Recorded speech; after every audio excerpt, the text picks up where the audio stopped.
से जो मुसलमानों को डराती रही। तो क्या ये शख्स नहीं जानता है कि मोदी को हम क्यों लड़ाए? लेकिन जब उन्होंने देखा कि जिस एजेंडे पर, जो बात मेरे भाई बता रहे थे कि उस एजेंडे को आप जानते, उन्होंने उस वक्त विकास का नारा दिया।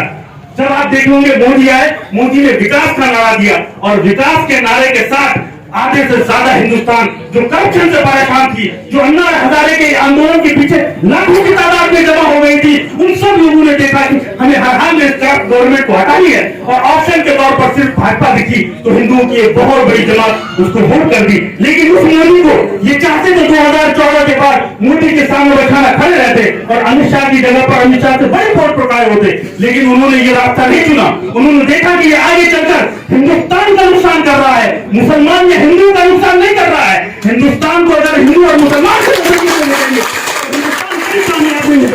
सर सैयद अलहरामा का ये जुमला है कि हिंदुस्तान की हिंदुस्तान एक दुल्हन की मानिंद है, इसकी दो आंखें हिंदू और मुसलमान, कोई एक आंख भी अगर बदसूरत हो जाएगी तो दुल्हन काली हो जाएगी, वो खूबसूरत नहीं रह सकती। अब हम समझते हैं कि बिना ताखीर किए, बिना वक्त गवाए हम इस रूहे रवा मीर कारवां जनाब प्रशांत किशोर जी को दावत दें कि वो आए और अपनी बात। नमस्कार, आदाब। आप सबका यहाँ आने के लिए बहुत बहुत शुक्रिया।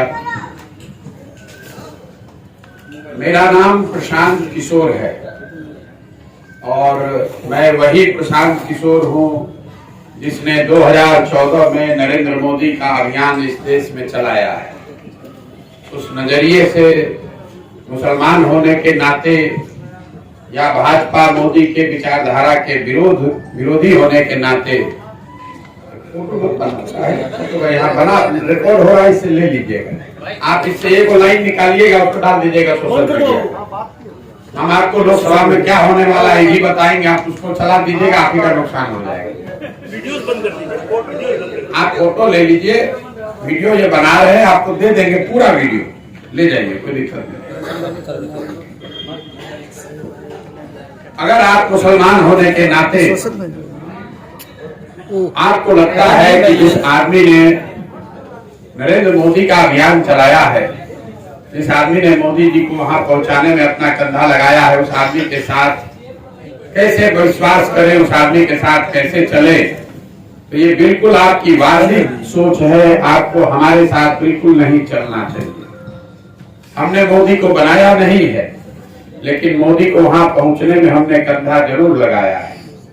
लेकिन मेरे परिचय का अगर आप ये हिस्सा जानते हैं तो आप में से कुछ लोगों को ये भी पता होगा कि 2014 से 2021 के बीच में इस देश में मोदी शाह भाजपा कहीं भी हारे हो, हराने वाला दल, हराने वाला गठबंधन कोई भी हो, नेता कोई भी हो, उसके पीछे भी इसी प्रशांत किशोर ने अपना कंधा लगाया है। इसी प्रशांत किशोर ने उस दल की, उस नेता की भी मदद की है। 2015 में पहली बार इस देश में महागठबंधन का प्रयोग हुआ, वो शब्द ही हमने लिखा है। जो आप रोज महागठबंधन की बात करते हैं, 2015 से पहले ये शब्द ही नहीं था महागठबंधन। पहले गठबंधन होता था 2015 में बिहार में, 2017 में पंजाब में, 2018 में तेलंगाना में, 2019 में आंध्र प्रदेश में, 2020 में महाराष्ट्र और दिल्ली में और 2021 में तमिलनाडु और पश्चिम बंगाल में। इतने जगहों पर भाजपा या भाजपा गठबंधन के लोगों को हराने में हमने अपना कंधा लगाया। लेकिन 2021 में बंगाल के बाद हमने ये तय किया कि अब ये काम जीवन में नहीं करना है, इसलिए कि हमने देखा कि जिस उद्देश्य से वो काम कर रहे हैं उसका कोई फायदा नहीं। अगर आप भाजपा को हराना भी चाहते हैं तो हमने देखा कि उनको हरा कर भी हम उनको हरा नहीं पा रहे हैं। हमारा अनुभव ये कहता है, आपकी चिंता है कि भाजपा को हराए कैसे, आप तो कब हराइएगा नहीं हराइएगा। हमने भाजपा को 10 राज्य में हरा कर देखा है। भाजपा हार कर भी हारती नहीं है। आपने बिहार में उसको हराया, जब तक हम 17 में पंजाब जीते तब तक नीतीश कुमार भागकर भाजपा में शामिल हो गए। 17 में हमने उनको पंजाब में भाजपा अकाली को हराया, जब तक 18 में तेलंगाना जीते तब तक कैप्टन अमरिंदर सिंह भाग के भाजपा में शामिल हो गया। 18-19 में तेलंगाना आंध्र प्रदेश जीते, जब 20 में महाराष्ट्र दिल्ली जीते, उससे पहले जगन मोहन रेड्डी और केसीआर ने भाजपा से समझौता कर लिया। हमने ये देखा कि ताकत हम लगा रहे हैं, जीत कर जो आता है वो कभी डर से कभी लालच से खुद से जाकर भाजपा से समझौता कर लेता है। इसीलिए हमने तय किया भाई इस रास्ते से तो आप भाजपा को चुनौती नहीं दे सकते, जीतिएगा कोई जीतेगा उसको भाजपा मिला लेगी अपने साथ। हमने उस काम को 2021 में छोड़ा और छोड़ने के बाद अपने जीवन का 1 साल इस बात के लिए निकाला कि ये सोचे समझे ऐसी कौन सी व्यवस्था बनाई जा सकती है जिससे भाजपा से लंबे समय में मुकाबला हो सकता है। और सब कुछ सोचने समझने के बाद जो परिकल्पना जो सोच हमने बनाई है उसी का नाम है जन सुराज। ये परिकल्पना क्या है, आपको इसके बारे में क्यों जानना समझना चाहिए, इसी पर चर्चा के लिए आपको यहाँ हमने निमंत्रित किया है। हमको आपका वोट नहीं चाहिए, बिल्कुल आप पहले मुसलमान होने के नाते ये इत्मीनान कर लीजिए कि हमको आपका वोट नहीं चाहिए। कई बार मुसलमानों को बुरा भी लगता है, भैया ऐसा क्यों कह रहे, हम आपको लिख के दे रहे, हमको आपका वोट नहीं चाहिए। वोट जाकर आप लालटेन को देते हैं उसी को दीजिए, हमको उसका कोई चिंता नहीं। मुसलमानों की जो दशा है आपको सोचने की मशवरे की जरूरत है, आगे का रास्ता क्या होना चाहिए इस पर सोचने के लिए बात करने के लिए आपको बुलाया है, वोट लेने के लिए नहीं बुलाया। आप अपनी दुर्दशा देखिए, लोग कह रहा है प्रशांत किशोर जन सुराज खड़ा होगा मेरा वोट बट जाएगा।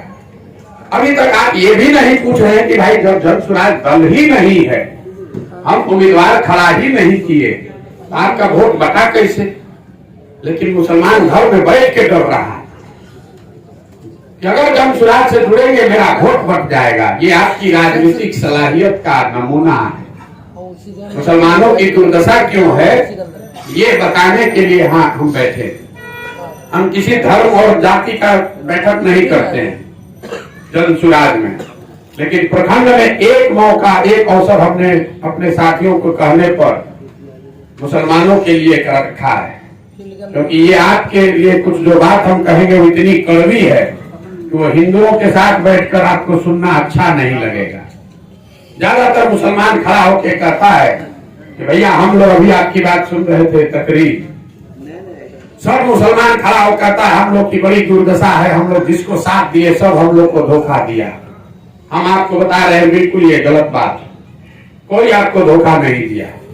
ये मुसलमानों का अपना नजरिया हो गया है, आप अपनी गलती मानने के बजाय दूसरे को अपना दोष थोप रहे हैं। आपकी ये दुर्दशा क्यों है? आपकी दुर्दशा इसलिए नहीं है कि आपको कांग्रेस ने, लालू यादव ने, प्रशांत किशोर ने, भाजपा ने ठग लिया, मार दिया। आपकी ये दुर्दशा इसलिए है कि आपके कौम में आपके पैगंबर साहब ने सामाजिक राजनीतिक जीवन के नजरिए से जो बुनियादी बातें बताई, मुसलमानों ने उस बात से भी किनारा कर लिया है। मैं आपको सिर्फ 3 बात का हवाला दूंगा। आपके कौम में पैगंबर साहब ने बताया कि जिस कौम को अपने रहनुमाओं की समझ न हो उसके ऊपर जालिम हुक्मरानों को मुसल्लत कर दिया जाता है। जितने मुसलमान हैं उनको लग रहा है कि आज का जो हुक्मरान है वो जालिम है।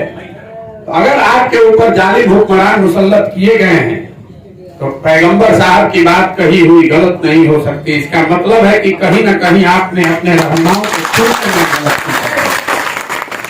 और हम इसका आपको जीता जागता उदाहरण बिहार से ही देंगे।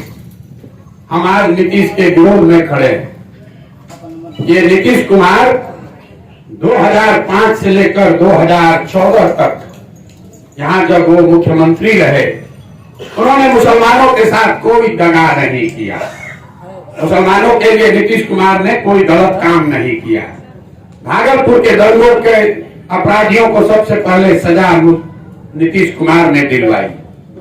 2010 में नीतीश कुमार ने भाजपा गठबंधन रहने के बावजूद नरेंद्र मोदी को बिहार में घुसने नहीं दिया। यही नीतीश कुमार है जिसने आपके कब्रिस्तानों की चारदीवारी बनवाई। यही नीतीश कुमार है जिसने हज का, उर्दू का सब जगह संरक्षण किया। यही नीतीश कुमार है। जब मोदी जी को चेहरा बनाया गया तो उन्होंने गठबंधन तोड़ दिया, अपनी सरकार खतरे में डाली। लेकिन वही नीतीश कुमार जब 2014 में बिहार में चुनाव लड़ने आए अपने दम पर, आपके भरोसे, तो मुसलमानों ने नीतीश को अपना रहनुमा नहीं बनाया। तब आप लालटेन लेकर घूमने लगे। आपने नीतीश के पीठ में राजनीतिक खंजर घोंपा। नीतीश कुमार चुनाव हार गए, नीतीश ने आगे अपना रास्ता बना लिया, आपका रास्ता हमेशा के लिए बंद हो गया। आप कहते हैं हमारे पास विकल्प नहीं है। 2014 में आपके पास विकल्प था, आपने उसको नहीं चुना। फिर देखिए मुसलमानों की दशा। जब नीतीश कुमार को रहनुमा बनाना चाहिए था तब आपने लालू को चुन लिया, और जब नीतीश कुमार को पता चल गया कि मुसलमानों के साथ नहीं रह सकते हैं, ये लोग धोखा दे दिया हम लोग को। 15 में आपसे वोट लिया, 17 में आपके पीठ में छुरा घोंप के भागा भाजपा में। सीए एनआरसी में आपके बच्चों के खिलाफ वोट दिया। वही नीतीश कुमार जब अभी महागठबंधन में आ गया तो 2 महीना पहले तक, अभी तो महीना भी नहीं लगा है, पूरा देश का, पूरा बिहार का मुसलमान गाना गा रहा था कि नीतीश कुमार नया रहनुमा है, यही हराएगा इस बार इंडिया गठबंधन में। तो जब जिस आदमी को रहनुमा मानना था तब आप उसके पीठ में छुरा घोंपे। जब उसको रहनुमा नहीं मानना चाहिए था तब आप उसको गले लगाने गए, इसीलिए आपको फिर से धोखा देकर भागा। यही बात आपके पैगंबर साहब ने बताई है। जब आपको अपने रहनुमाओं की समझ ही नहीं है तो आपके साथ गलत तो होगा ही होगा। ये तो भला हो कि नीतीश कुमार अभी भाग गए, नहीं तो जितने मुसलमान बैठे हैं सब लोग जाके नीतीश को वोट देते। लोकसभा के बाद जब वो भागता तो आप कहते बड़ा धोखा हो गया। मेरे भाई धोखा कैसे नहीं होगा? वो आदमी के चेहरे पर लिखा है, सबको दिख रहा है। हम 1 साल से चिल्ला रहे हैं कि नीतीश कुमार भाजपा वापस जाने वाला है, मुसलमान मानने को नहीं तैयार है। ये आपकी दुर्दशा, ये आपकी राजनीतिक सलाहियत है। पैगंबर साहब ने आपको कहा बिना जद्दोजहद के जीवन में कुछ हासिल नहीं हो सकता है। ये हम नहीं कह रहे। आज का मुसलमान जद्दोजहद नहीं करना चाहता है। मुसलमान ये सोच रहा है कोई गठबंधन बन जाए, इंडिया गठबंधन हो जाए, ममता बनर्जी चली आए, प्रशांत किशोर बचा दे, तेजस्वी यादव, लालू यादव, राहुल गांधी हरा दे मोदी को, और हम लोग आकर फिर हमारा जीवन सुधर जाए। ये नहीं होने वाला है। जब तक आप अपने अपने बच्चों को जद्दोजहद के लिए नहीं तैयार करोगे, कोई आपकी मदद करने वाला नहीं है। और अगर कोई जीत के आ भी गया तो आपको जगह क्यों देगा? आप तो कुछ किए नहीं हैं। आपकी दुर्दशा क्यों है? क्योंकि धीरे धीरे ये लोग ये जान गए हैं कि मुसलमान किसी के लिए जद्दोजहद नहीं कर रहा है, मुसलमान किसी को वोट नहीं देता है, मुसलमान सिर्फ भाजपा को हराने के लिए वोट देता है। तो सारे दलों में जिसको आप खून पसीना लगाकर वोट देते हैं उसको भी मालूम है वो भी आपकी इज्जत नहीं करता है, क्योंकि उसको मालूम है कि आप आरजेडी को वोट नहीं देते हैं, आप टीएमसी को वोट नहीं देते हैं, आप भाजपा को हराने के लिए वोट देते हैं। तो जिसको हरा रहे हैं या हराने का प्रयास कर रहे हैं वो आदमी, वो दल तो आपको परेशान करेगा ही। जिसको जिताने का प्रयास कर रहे हैं वो भी आदमी आपको इज्जत नहीं दे रहा है, वो भी आपको बगल में नहीं बैठा रहा है, क्योंकि आपने जद्दोजहद करना छोड़ दिया। अगर यही बात होता तो पैगंबर साहब ने आपको कहा होता कि अवसर की तलाश में रहो, चुपचाप बैठो, जब बढ़िया अवसर मिले तो निकल लो। उन्होंने ऐसा नहीं कहा। उन्होंने कहा जद्दोजहद करो। मुसलमान जितने बैठे हैं, बड़ा गर्व से लोग कहता है हमको, भैया हम लोग अल्लाह को छोड़कर किसी से नहीं डरते हैं। हम आपके चेहरे पर कह रहे हैं आपसे ज्यादा डरा हुआ कौम हमने पूरे हिंदुस्तान में कहीं नहीं देखा। मुसलमानों से ज्यादा डरा हुआ कौम कोई है ही नहीं।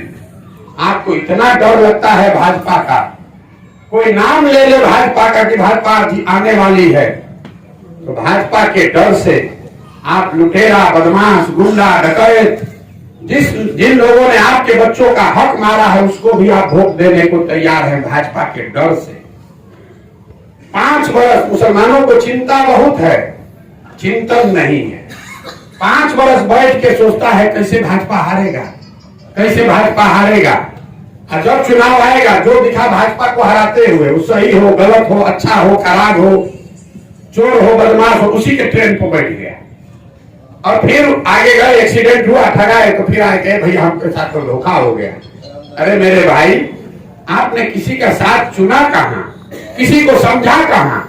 आप तो खाली ये देखते रहे कि कौन भाजपा को हरा रहा है, उसी ट्रेन में बैठ गए। जब बैठ गए तो आपके साथ धोखा होगा ही होगा। आप मुसलमानों की दशा देखिए। सच्चर कमेटी का जब रिपोर्ट आया, आप और हम कह रहे हैं कि भाजपा हम लोग को परेशान कर रही है। अरे भाई, भाजपा तो अभी आया ही नहीं, आएगा तब न परेशान करेगा। सच्चर कमेटी की जब रिपोर्ट बनी, उससे पहले तो देश में भाजपा का शासन नहीं था। फिर आप देश में सबसे गरीब और पिछड़े कैसे बन गए, ये बता दीजिए। वो गरीब और पिछड़े इसलिए बन गए कि इस कौम ने कभी अपने बच्चों के इल्म पर भरोसा नहीं किया, इल्म पर ध्यान नहीं दिया। आपको अपने बच्चों को पढ़ाना नहीं है, आपको चिंता पढ़ाने की नहीं है।